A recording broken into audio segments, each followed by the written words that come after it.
medicine reps, whether it be for wound healing, whether it be for podiatric orthopedic applications. We really have to be discriminating about, A, does the technology work? Is there science behind it? And B, are we going to get a return on investment? If we're going to put capital of $40K for a piece of machinery, that's going to take several years generally, unless you have a multi-doctor practice. So these are all things that we're going to talk about.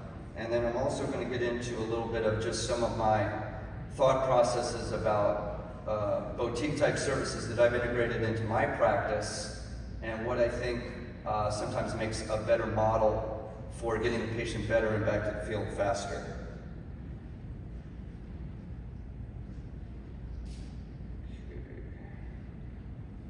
All right, so I want to talk about sort of the history, and then how things get full circle. This is this area way back at the 1920 area, and they actually had a train that pulled right up to the Cavalier. And back in the heyday of across the street, they would have all these jazz greats. I think Cab Calloway, Duke Ellington, they'd all stay at Cavalier. I think they had about 12 presidents that stayed at the hotel across the street. And then, of course, it fell into disrepair, and I guess they had a low point in the late 60s, early 70s, but then, of course, it got restored more recently. This is the train that used to pull right up. So I think things have come full circle for podiatry. We have a lot of challenges with healthcare insurance. We have run retail, Amazon, cruise ships with Good Feet store, etc. So we've got to find ways to become more relevant and differentiate ourselves from other specialties, the consumer market in general with foot care. And this is something that patients are, first and foremost, they come in with pain. That's the number one thing that's driving them to our office. They don't know if they have a fracture, they don't know if it's tendonitis, they know they have pain. And that is the thing that with any technology you are bringing, whether it be orthobiologics, PRP, PEMF, shockwave, that's something you need to address. And we have a limited window of when patients will tolerate us getting them better before they flip on to the next doctor. So for a technology to be successful, it must provide effective, desired outcomes. It must be cost efficient. You want to be more in months, not years. With the PEMF machine that I bought, I was able to recoup my investment in 3.5 months, and I'll tell you how I did it. It must be cost efficient to the patient. We can't overprice it. So if we're going to have, let's say, I know in our area, there's a pain management doctor. He is doing about $4,000 for stem cells. That's a big chunk of change. It's going to eliminate a lot of the funnel of patients that might potentially be coming to our office. So if we can keep it more into a sweet spot of 100, 150 a visit for a particular technology. If we're doing an injection somewhere in the neighborhood of 600 as opposed to 1,000, I think we're going to get a lot more responsive rate for complying to these kind of algorithms. I always think that when we're looking at outcomes, every patient presents differently, in that the science is related to, in terms of outcomes, this was a Luke Ciccinelli editorial, the science is the technology itself, how robust it is. Science also has to do with the mojo of the patient. How good is their biologic tissue to respond? So if they're 80 years old, whatever we do, we have to bear in mind, whether it be nerve, bone, or otherwise, that is going to be a determinant factor in the numerator. Our experience in terms of what we select, whether it be a surgery, whether it be a technology, is also important. We have to know if that has a good likelihood of working. And then F is the elastic coefficient of skill of the practitioner. So whether it be, again, a surgery or a technology, there is skill involved in some of these, if it's not just an off treatment that you can leave unattended. And then the denominator is the expectation. Our patients have high expectations. They want to get better fast. Sometimes they've been oversold by something that they read about, whether it be laser nails or whatever. So we have to set realistic expectations for our patients. So I think this is something that's interesting in terms of, are we looking at, as we sometimes get burned out in our practices, what are some of the problems that we're facing? In the movie Moneyball, Billy Beane played a coach for the Oakland A's that was getting gutted by more financially lucrative teams like the New York Yankees. They took Giambi, he had all these problems. So what he tried to find with his model for the Oakland A's, as they went on to a 20 or a 40 game win streak, I think it was 40 games, but it was the longest running consecutive win streak, I think in 2002 season, is that he came up with on-base percentage as being more determinant of value that you would get versus a slugger percentage for a high-ticket ball player. So that is something I think that we need to look at in our practice.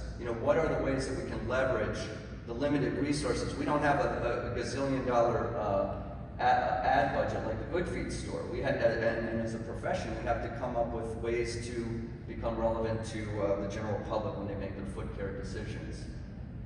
Okay, so we have to find a better mousetrap. The wow factor, patients unfortunately want very immediate relief. They want relief within sometimes just a couple visits or that visit itself. So the more we can get a treatment that will have an impact quickly, the better off we're going to be in terms of patient retention and patient satisfaction. So how do we jumpstart our practice? This is one way I'm going to show you. This is something that I picked up. I was looking at some electromagnetic technologies. I'm in the American Academy of Sports Medicine, and a lot of guys are using this in conjunction with shockwave for chronic injuries, but more specifically acute injuries like bone fractures, acute tendon tears, and neuropraxias, and I'm going to talk about a few cases of where it's worked out successfully for me. So what is PEMF?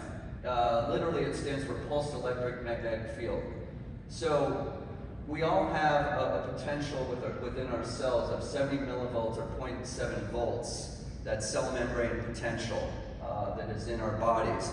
So because we have ions in our body, every cell has sodium and potassium, we have calcium channels in our bones.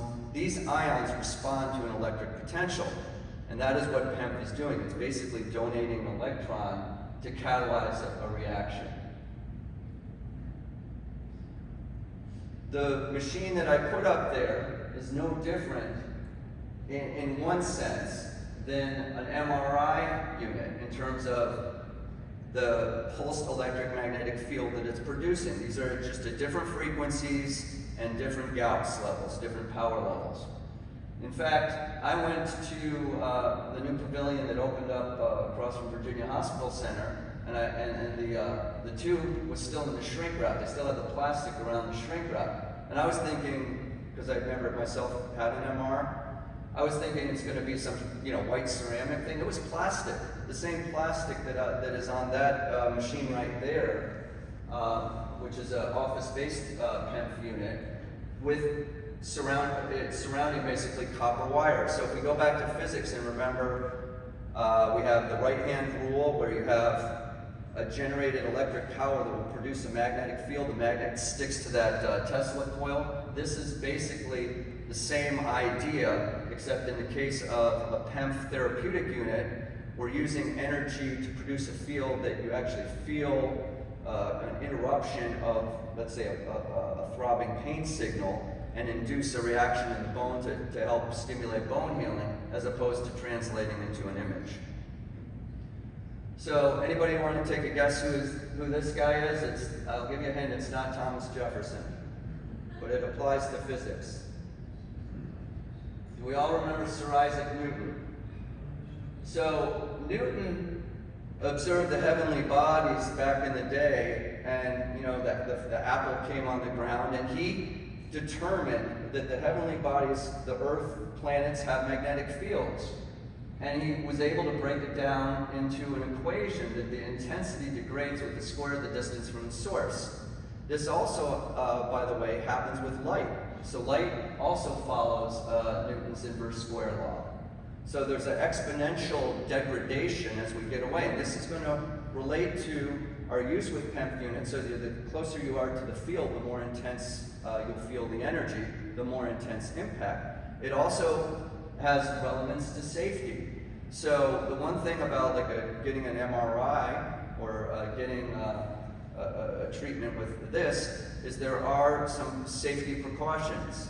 If you have a pacemaker, for instance, this could throw the pacemaker into arrhythmia because of the magnetic field it's producing, theoretically.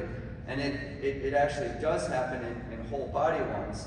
I will tell you that I have used very low level PEMF at the distal foot pointing away from the mid-torso, but I would never go up at any higher than, let's say, the mid lower leg, because of the fear of doing something that would impact the heart. So technically, these things you have to have caution with pacemakers. Can we use titanium? Yes, we can use titanium. I will tell you though that, like with the unit that I have up front, if you were to put some paper clips in between that copper wire field, the ring of life as I like to call it, it would throw like a welder's arc, like Raiders of the Lost Ark when the guys all get from the opening of the tomb at the end, where that cast of that radiation goes out. So, what about safety for exposure to this? How is it different than X-ray? Well, by its nature, pulsed electric magnetic fields go in increments. That's why when you get an MRI, you hear that. So the frequency will determine the rate of that click. So the faster the frequency, the more rapid the click. When we have our cell phones, that's more of a continuous EMF, electromagnetic field. That is why the articles have been written about potential damage if we put it up to our ear and getting brain cancer, etc. But these units are inherently, when used properly, safer than our cell phones because they have distinct packets of energy rather than a continuous electromagnetic field emanating. There's been some popular stuff about whether the engine block from a Tesla car poses any risk. I think a lot of these things are to be determined by more longitudinal studies. What I will tell you is that there are some biologic frequencies with these units. So if you get into higher non-biologic frequencies of thousands of hertz, you could potentially cause free radical damage in the cells that could lead to cancer. So you have to understand, just like any technology, any device that you're using for medical technology, you need to know the parameters. And that's why you have to get proper education on it. I will tell you that when people buy these things, units, whether it be a PEMF mat that they see on, that Dr. Oz promotes, that's a lot different PEMF unit than a therapeutic machine, and that might be 1 Gauss. The units that we're talking about for therapeutic use are up to 40,000 Gauss, or 4 Tesla. Each Tesla is 10,000 Gauss. So there's a huge difference, and that's why some of these units you don't feel anything, even though they might have some remote health and wellness benefits. We'll get into some of the studies in a minute. All right, so tissue penetration. Interestingly, nerves are the most responsive, and I have a case that reflects that, followed by lymph, tendon, and down to bone. So that's why with bone level, you really need some of the higher Gauss, higher intensity units. What about some of the units that we've used in the past that are FDA approved? The bone stimulators, Osteomed, that is fallen into a little less disfavor because of the expediency of pulsed ultrasound. Those units, the PEMF units with Osteomed, the pulsed electromagnetic flow, required about 10 to 12 hours. So patient compliance will drop off, and if you're only using it 6-7 hours, you're not going to get the same results as if you did 10 hours. It was a study that was done on that. And those units, by the way, have about 14 Gauss. So very low level still, but much higher than like a PEMF mat that, you know, is the rage in sort of the health and wellness and new age medicine community. So this is how these things work, and there's been all types of research. This probably reminds you a little bit of an iontophoresis slide about that depolarization of the cell membrane. Remember, all our cells have sodium and potassium. So what happens is you'll get an opening of that cell membrane that will allow drugs to pass through better, the macrophages, the growth factors, etc. And this is how you get healing and how you get pain relief. You also will get a stimulation of the mitochondria, which is the workhorse of the cell. There is a therapeutic window we talked about. Again, we're going to talk about cell permeability. So now let's look at what are some examples, okay? And the reason, by the way, that X-rays are unsafe is that they are higher frequency EMF. So that's continuous. That's why we have to bear that in mind. At this point, I'm going to do a little demo because we're probably all getting a little tired of talking. So, Brandon Blanca, come on up. You're the next contestant on The Price is Right. We're going to try this, and I'm going to have. Thank you, Brandon.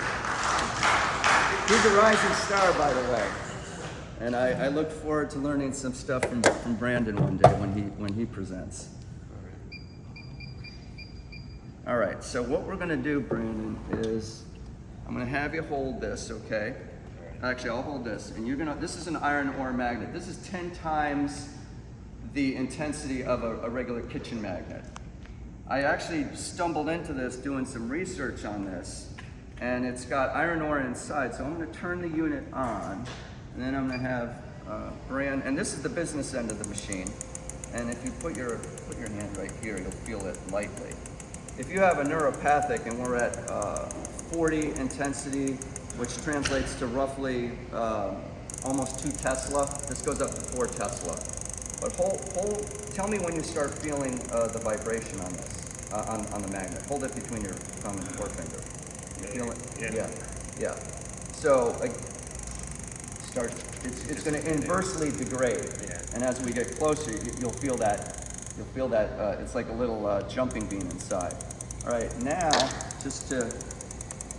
you can tell me what your experience, you've probably never experienced this before, but let's try it on your knee. You feel it there? Yeah. At that level? Yeah, I feel it. All right, so when the frequency slows down, because right now, at this particular thing, we're at 7, I can take the hertz up, do it a little bit more rapid. Now I'll take the intensity up. I don't want to do it too much, but you feel a little more intense. That's nuts, Yeah. So you can imagine this as opposed to, let me stop it here, a galvanic stim. It's a whole different ballgame. This is not galvanic stim, and that's why we get more profound effects. I don't know if this is going to work through my jacket, but I'm going to try something just to see. I want you to hold this for me if you don't mind, and I'm going to turn it on.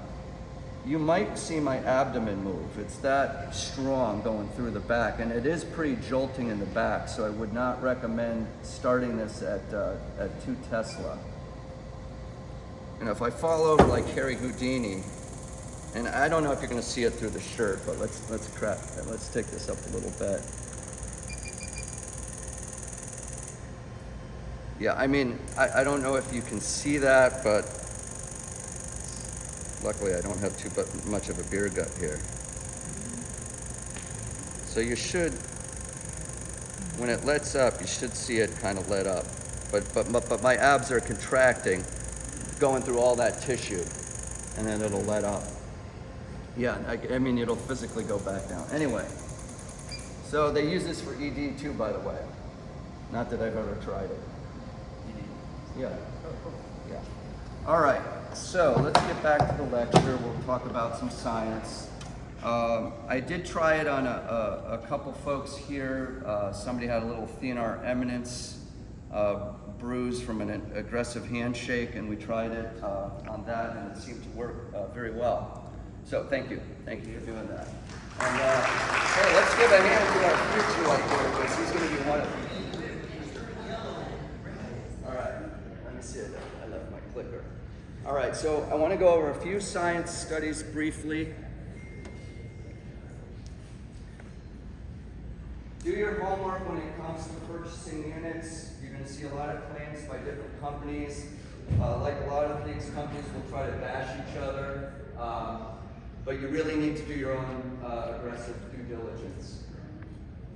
I want to give you a quick update. I just got a clawback. Luckily, I only did about 6 amnion injections under Medicare. There's clinics in Houston and so forth, orthopedic clinics, podiatry clinics. We're talking about $500,000. Big problem. Hopefully the APMA will be helping us with this. I took it to my administrative defense, just the one claim, because it's a couple thousand. This is also something that is in wounds if not used with proper documentation, but in this case, it seemed to be an issue of Medicare telling us we could do one thing, or there being sidebar discussions in local medical review policies, and then kind of having retrograde clawbacks. This is why I think we need a new model. That's why I like cash. Anyway, PRP, I know that I was talking to a colleague of mine that uses it. It is age dependent. I think it's an option. Stem cells, obviously more robust, they're more pluripotent, they can differentiate into full tissue sets. They just can't reproduce a whole organism. Exosomes are very controversial. Umbilical cord is no longer used, basically. All right, so we already went through the different types. Just got to know that you can't compare apples to oranges. You got to make sure you're understanding what relative parameters are of that particular machine. So the focal units in shockwave, I just wanted to give an example. If you're looking at focal versus radial shockwave, you're looking at basically slamming a phone book versus a screwdriver. So the focal is going to be very 3D specific to a point in space. A radial goes a beam like a flashlight. But it's interesting when you compare, because I'm jumping out of PEMF into shockwave for a minute, the different energy levels and what they do and how that energy is distributed. So you got to be aware of those things. Interestingly enough, there was a paper that came out, and it was for a tennis elbow, and it showed, in this particular case, not a big difference between the radial and the focal. So it really depends. If we're talking non-union fractures, probably be more likely to have a focal, or in my opinion, a stronger PEMF unit. Okay, this was something about PEMF getting double the bone production in an Orthopics study for fracture healing. But bear in mind, these patients needed to comply. Okay, this is one of the values that one of the companies came up, 80 millitesla comports to about 800 Gauss. So that's why, again, you get these lower level home units. They're not going to have the same effects as the higher octane units. Here's some studies. This was a sham sheep study that was done. This was looking at incorporation of grafts.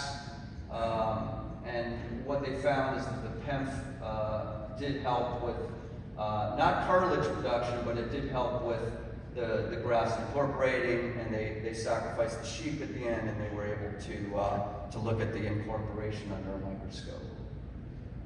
Let's see, this particular study, this was non-invasive for, this was a meta-analysis. The problem with meta-analysis, as we know, is you've got units all over the map. So you're comparing all sorts of different studies, all sorts of different units.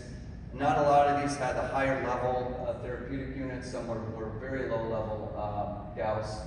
But they did get, let's say, a tipping towards musculoskeletal impact. Now, I myself have used these units for acute injuries like ankle sprains, and what I can tell you from personal use, and that's what really sold me on it. I went with one of these in a trial a rep had brought a different unit. It was one of the non-attended laser units. And I had 2 treatments with it. He left it in my office for a week, and I didn't feel anything. I didn't feel anything during the treatment. I didn't feel anything after the 3 days of treatment. I can't remember what I was treating, but I think it was Achilles tendonitis. Well, I had a delayed capsulitis of my ankle. I was playing soccer on the turf, 2 hours, and I was fine after, a little stiff, and then like 2 hours later, I'm hobbled. I mean, tears wincing down, coming down my cheeks because I just could not, it felt like I had a fracture. And all it was an acute capsulitis of my ankle, the synoviums, etc. So I went into my office, it was on a Sunday. I did the PEMF treatment for about 30 to 45 minutes, longer than I would typically do. What I will tell you is that while the treatment was being done, that signal, that vibration that Brandon felt on his hand, that was inhibiting that pain signal because our body can only process so many signals at once, so you get an inhibition effect. Physically, after the treatment, there was an immediate, I would say about 30% reduction. The next day, I'm going one side to the other, and it's like, what side did I hurt? I could barely feel it. And I think if I had not done that, it probably would have been about 4 days. I didn't take any NSAIDs. I wanted to see purely, I did do some ice prior. I wanted to see purely what that PEMF unit did. Here's an osteoporosis study. This was exercise and laser, exercise and PEMF. PEMF scored the highest with exercise. Exercise did help a little bit. Don't forget, just from the walking, we get what's called a Piezogenic Effect. So just that moment of the bone, cortical bone contracting and compressing, we get some activity in the bone that will help with healing. That's why, although when we have fractures, we want a non-weight bearing, we're also getting a degradation of bone loss because of not weighting the bone and not getting that Piezogenic effect. Here's what happened with some of the studies with the osteopenia. They found increased population of the osteoblasts. They found increased activity and increased maturation, so 3 things. They also found increased ATP production. I'll say it again. So not just the amount of cells, but the activity within the cells. So it's basically, that's why I use the analogy of a jump start to our cells. I've used this technology for wound healing. I'm going to show a case in a minute of, this is with CRPS.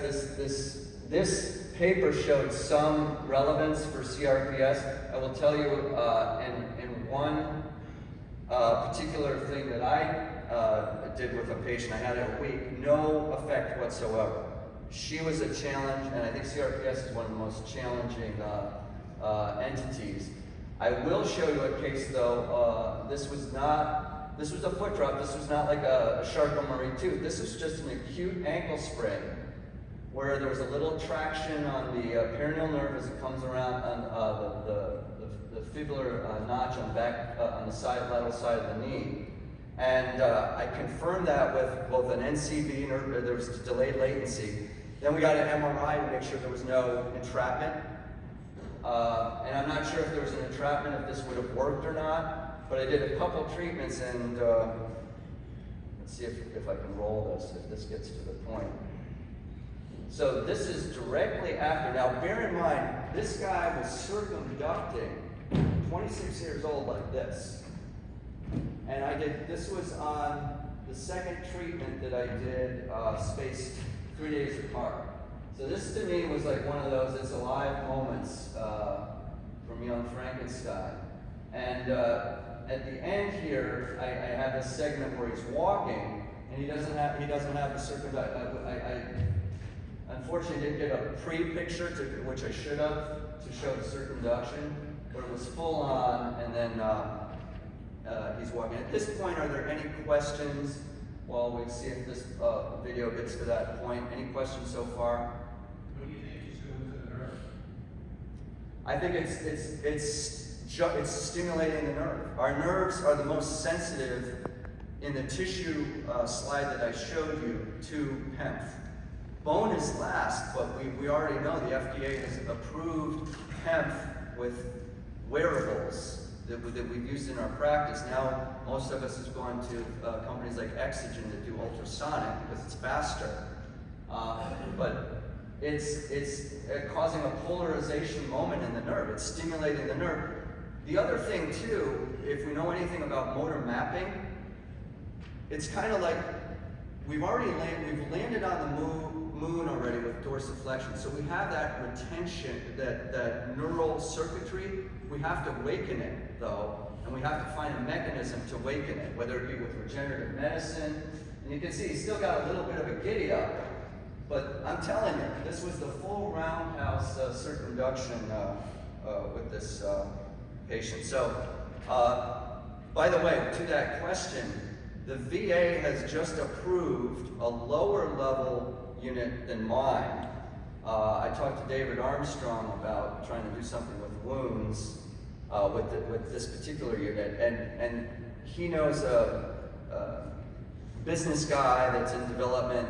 They've got a lower level unit, and I would imagine it's kind of like more along the lines of anodyne for neuropathy, but somehow they've got tentative approval at veterans hospitals only, and they're gonna, I think, pay about $6K for 2 weeks of a lower level unit, which is, you know, more than probably, well, I think they add another $6K if it shows efficacy. So 12K is what the VA is gonna be pumping out. And I mean, that model shows you it's not necessarily about what a technology can actually do. It's about the due diligence that the companies have gone and the, you know, who they're partnering up with at the country club, that they have relationships, that they're able to, you know, get certain things approved as part of a medical paradigm for a particular community. All right. I already talked about that. Now I'm talking about beware of company-driven claims. We see that with drugs too. Remember, with marketing in general, the pain is not like impulse-driven, like getting a cup of coffee. It's a thing that it can be a acute onset, but there's many more factors, and you really have to make sure the patients understand what they're getting as well. And that's why I put a lot of YouTube videos on different cases that I have. These are just a series of case studies. And then I also have videos on my YouTube. If you want to check it out, it's just, my YouTube channel is Dr. Ben Pearl, and you can check the videos out, basically like a chalk talk about what PEMF is, etc. But I use these as training tools for my patients, because if the patients don't understand the expectation, I'll give you an example like peripheral neuropathy. No matter what we do, that's going to be a challenge, because we can modify pain, but it's very, very difficult to make claims that you're going to regenerate nerve tissue. Maybe we're doing something maybe to affect the polarity of the nerve. Now, with a more neuropraxia situation, though, I think you can get a much more dramatic result.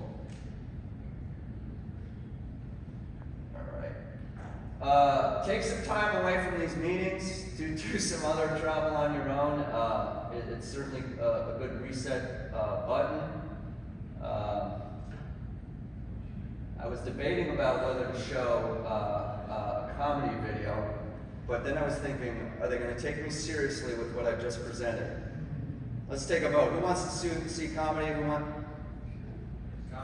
Comedy? I'm going to play it. This is my alter ego, Rocky Balboa here. Oh, we got no volume though. I'm toast. All right. Well, we tried. Can you hear it? I don't think so. All right. All right, guys. Thank you very much. I'll be happy to take any other questions. Thanks, everybody.